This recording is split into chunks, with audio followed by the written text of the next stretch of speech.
बदलापूर परिसरातील हीच ती शाळा आहे ज्या ठिकाणी खरं तर कथित बलात्कार आणि विनयभंगाचा प्रकार उघडकीस आलेला आहे। दोन लहान म्हणजे जवळपास 3.5 ते 4 वर्ष वयोगटातल्या मुलींच्या संदर्भातला हा घृणास्पद प्रकार जो आहे तो या शाळेमध्ये जो आहे तो उघडकीस आल्याचं बघायला मिळत आहे। आपण बघतोय की हेच ते वर्ग आहेत ज्या ठिकाणी त्या दोन मुली ज्या आहेत त्या शिकत होत्या। छोटा शिशू खरं तर या वर्गामध्ये या दोन मुली या ठिकाणी शिकत होत्या आणि आपण बघतोय की कशा पद्धतीने हा शाळेचा वर्ग सध्या आपल्याला बघायला मिळत आहेत। अगदी या ठिकाणी अनेक मुलं खरं तर शिकण्यासाठी येतात। लहान छोटा शिशू या वर्गामध्ये महत्त्वाच्या अनेक गोष्टी शिकवल्या जातात। काय चुकीचं आहे काय चांगलं आहे अशा अनेक गोष्टी ज्या आहेत त्या या वर्गामध्ये शिकवल्या जातात। मात्र याच वर्गामध्ये अतिशय घृणास्पद असं जे आहे ते प्रकार उघडकीस झालेला आहे। कारण या वर्गातल्या दोन मुलींना खरं तर बाथरूमसाठी घेऊन जाणाऱ्या एका याच शाळेच्या कर्मचाऱ्यांना विनयभंग आणि बलात्कार केल्याचा आरोप जो आहे तो पालकांनी केलेला बघायला मिळतो आहे। आपण बघतोय की शाळेच्या याच ठिकाणून जे आहे ते या लहान मुलींना खरं तर बाथरूमसाठी घेऊन जाण्यात यायचं आणि तशाच पद्धतीने 12 आणि 13 तारखेला दोन मुलींना याच ठिकाणून बाथरूमला जे आहे ते याच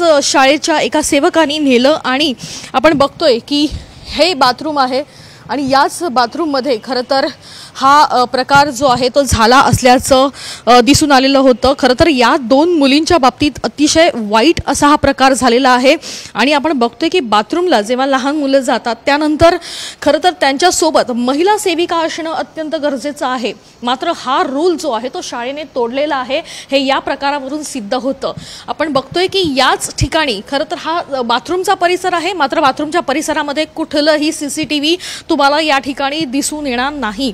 कारण ज्या ठिकाणी लहान मुलं आहेत मुली आहेत त्या ठिकाणी सुरक्षेच्या कारणास्तव या ठिकाणी सीसीटीव्ही जे आहे ते लावणं अपेक्षित आहे असं देखील म्हटलं जात आहे। मात्र इथे या परिसरामध्ये जे आहे ते कुठल्याही पद्धतीचं सुरक्षेचं एक सीसीटीव्ही जे आहे ते सध्या दिसून येत नाहीये। आणि दुसरा असं आपण जर बघितलं तर ज्या पद्धतीनं खरं तर हा आरोप पालकांतर्फे करण्यात आलेला आहे, वैद्यकीय चाचणी जी आहे ती मुलींची करण्यात आली आणि त्याच्यातून देखील हा प्रकार उघडकीस आलाय। मात्र तरी देखील ज्या पद्धतीची टाळाटाळ एकूणच या प्रकरणामध्ये झाली, ज्या पद्धतीचं खरं तर गांभीर्य या प्रकरणाच्या माध्यमातून घेणं गरजेचं होतं मात्र ते घेतलं गेलं नाही आणि त्याचा उद्रेक जो आहे तो बदलापूर रेल्वे स्टेशनवर बघायला मिळाला होता। पालकांनी आणि समस्त संतप्त झालेल्या बदलापूरच्या नागरिकांनी त्या ठिकाणी रेल रोको केलाय आणि आपला संताप जो आहे तो त्या ठिकाणी व्यक्त केलाय। मात्र ज्या पद्धतीचं कृत्य त्या आरोपीने केलेलं आहे किंवा ज्या पद्धतीचा आरोप सध्या पालकांनी त्यांच्यावर केलेला आहे एकूणच या प्रकरणावर गांभीर्याने घेण्याची गरज असल्याचं देखील सध्या म्हटलं जातंय। एकीकडे महाराष्ट्रामध्ये महिला अत्याचाराचं प्रकरण दिवसेंदिवस वाढत चाललंय असं एकीकडे दिसून येत असताना अगदी लहान मुलींच्या बाबतीत अशा प्रकारचं हे कृत्य जे आहे ते उघडकीस झाल्यानं सध्या संपूर्ण महाराष्ट्रामध्ये एक संतप्त लाट बघायला मिळते। कॅमेरा पर्सन नितीनसह वैदेही काणेकर, साम टीव्ही न्यूज, बदलापूर। देश विदेशातील प्रत्येक घडामोडींचे लाईव्ह अपडेट मिळवण्यासाठी आता साम टीव्हीच्या सर्व सोशल मीडिया प्लॅटफॉर्मला लाईक, फॉलो आणि सबस्क्राईब करा। तसंच सर्व नोटिफिकेशनसाठी बेल आयकॉन प्रेस करायला विसरू नका।